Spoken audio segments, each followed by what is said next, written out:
ಈಗ ಕನ್ವರ್ಷನ್ ಮಾಡಬಾರ್ದು ಅಂತ ಇದೆ. ಆದರೂ ಎಲ್ಲ ಕಡೆ ಹೋಗಿ ಈ ರೀತಿಯಾದಂಥ ಕನ್ವರ್ಷನ್ ಮಾಡುವ ಒಂದು ರೀತಿಯಾದಂಥ ಪ್ರಕ್ರಿಯೆ ನಡೀತಾನೆ ಇದೆ. ನನಗಿದು ಅರ್ಥವೇ ಆಗಲ್ಲ. ಕನ್ವರ್ಷನ್ ಅಂದರೆ ಏನು ಅಂದರೆ, ನೀವು ಯಾವುದೋ ಒಂದು ಧರ್ಮದಲ್ಲಿ ಹುಟ್ಟಿರ್ತೀರ, ಯಾರನ್ನ ಇನ್ನೊಬ್ಬರನ್ನ ಎಳ್ಕೊಂಡು ಬರೋತಕ್ಕಂಥ ಅವಶ್ಯಕತೆ ಏನಿದೆ? ಅವ್ರವ್ರ ಧರ್ಮ ಅವರು ಪಾಲನೆ ಮಾಡಬೇಕಾದ್ರೆ ಈ ಕನ್ವರ್ಷನ್ ಅನ್ನೋ ಕಾನ್ಸೆಪ್ಟ್ ಅನ್ನೋದೇ ನಮ್ಮ ದೇಶದ ಸನಾತನ ಧರ್ಮಕ್ಕೆ ವಿರುದ್ಧವಾದದ್ದು.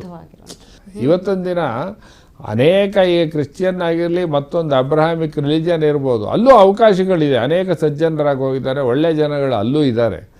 ಆದರೆ ಈ ಪರಿವರ್ತನೆ ಅನ್ನೋದು ಒಂದು ರೀತಿಯಾದಂಥ ನಮ್ಮ ದೇಶದ ಒಂದು ಸಂಸ್ಕೃತಿಗೆ ವಿರುದ್ಧವಾದಂಥ ಒಂದು ಇದು. ಯಾರನ್ನೂ ಈ ಕನ್ವರ್ಷನ್ ಅನ್ನೋ ಕಾನ್ಸೆಪ್ಟ್ ಅನ್ನೋದೇ ಒಂಥರ ಸಂಘರ್ಷದ ಒಂದು ತಳಹದಿಯ ಮೇಲೆ ಇರ್ತಕ್ಕಂಥ ಒಂದು ಇದು.